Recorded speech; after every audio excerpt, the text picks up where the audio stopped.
સુરતથી ધુલિયા તરફ જતી મહારાષ્ટ્ર શાસનની એસટી બસે આગળ ચાલી રહેલ ટ્રેક્ટરને ટક્કર મારતા બસ ડિવાઈડર કૂદીને સામે આવતી મહારાષ્ટ્ર શાસનની બસ સાથે ધડાકાભેર અથડાતા ગંભીર અકસ્માત સર્જાયો છે। બારડોલી ધુલિયા નેશનલ હાઈવે પર વહેલી સવારના સુમારે 7 નાગરિકોનો ભોગ લેનારો એક અત્યંત હૃદયદ્રાવક ભયાનક અકસ્માત સર્જાયો છે। આ ભયંકર બસ દુર્ઘટનામાં ગંભીર રીતે ઘવાયેલા 6 જેટલા ઈજાગ્રસ્તોને વધુ અને તાત્કાલિક સારવાર અર્થે સુરતની સિવિલ હોસ્પિટલ ખાતે ખસેડવામાં આવ્યા છે। ઘટનાની ભયાનકતાને જોતા સુરત સિવિલ હોસ્પિટલના ટ્રોમા સેન્ટર ખાતે વહેલી સવારથી તબીબોની વિશેષ ટીમને એલર્ટ પર રાખી દેવામાં આવી છે। સિવિલ હોસ્પિટલના સૂત્રો પાસેથી મળતી વિગતો અનુસાર અહીં લાવવામાં આવેલા કુલ 6 ઈજાગ્રસ્તોમાંથી 3 મુસાફરોની શારીરિક હાલત અત્યંત નાજુક અને ગંભીર હોવાનું જાણવા મળ્યું છે। આ દર્દીઓ શરીરે ગંભીર રીતે દાઝી ગયા હોવા ઉપરાંત તેમને આંતરિક ઈજાઓ પણ પહોંચી છે। સિવિલના ટ્રોમા અને બર્ન્સ વોર્ડના નિષ્ણાંત તબીબો દ્વારા તમામ દર્દીઓનો જીવ બચાવવા માટે યુદ્ધના ધોરણે સઘન સારવાર અને જરૂરી ઇમરજન્સી ઓપરેશનની પ્રક્રિયા હાથ ધરી દેવામાં આવી છે। આ ચકચારી અકસ્માતની વિગતો એવી છે કે હાઈવે પર બનેલી આ કરુણ દુર્ઘટનામાં અત્યાર સુધીમાં કુલ 7 જેટલા નિર્દોષ લોકોના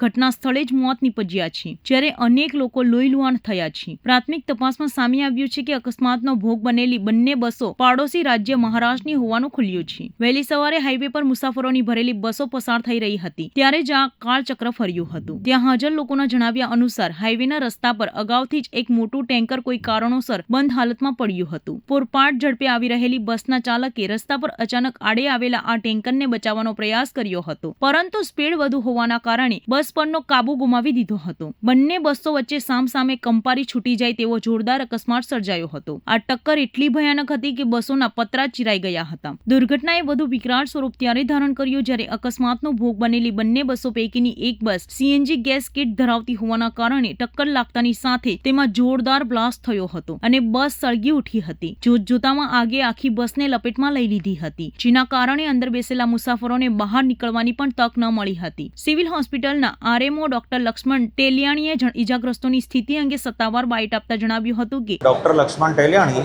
ટ્રોમા સેન્ટર નવી સિવિલ હોસ્પિટલ સુરત ખાતે અત્યારે બારડોલીના જે બસના અકસ્માતની જે ઘટના થઈ છે એમાંથી 6 દર્દીઓ અત્યારે આવેલા છે।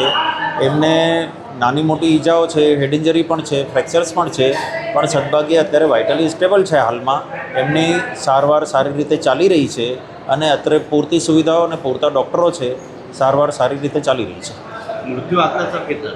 અત્યારે કોઈ મૃત્યુનો કોઈ પણ मृतदेह અત્યારે कोई आवेलू नहीं। ये जो एक्सीडेंट की दुर्घटना हुई है वो 2 बसों के बीच में हुई है। एक बस महाराष्ट्र से सूरत जा रही थी, दूसरी बस सूरत से महाराष्ट्र आ रही थी और दोनों गवर्नमेंट बस है।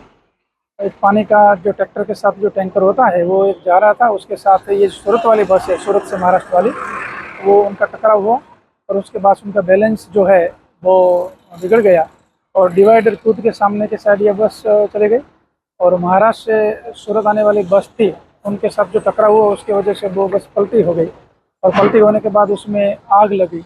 आग लगने की वजह से कुछ एक लोगों को इंजरी हुई है, कुछ एक लोगों का डेथ हुआ है और सबको तात्कालिक हमारी दोनों डिस्ट्रिक्ट की जो टीम है सब टीम यहाँ आके सबको रेस्क्यू किया गया है।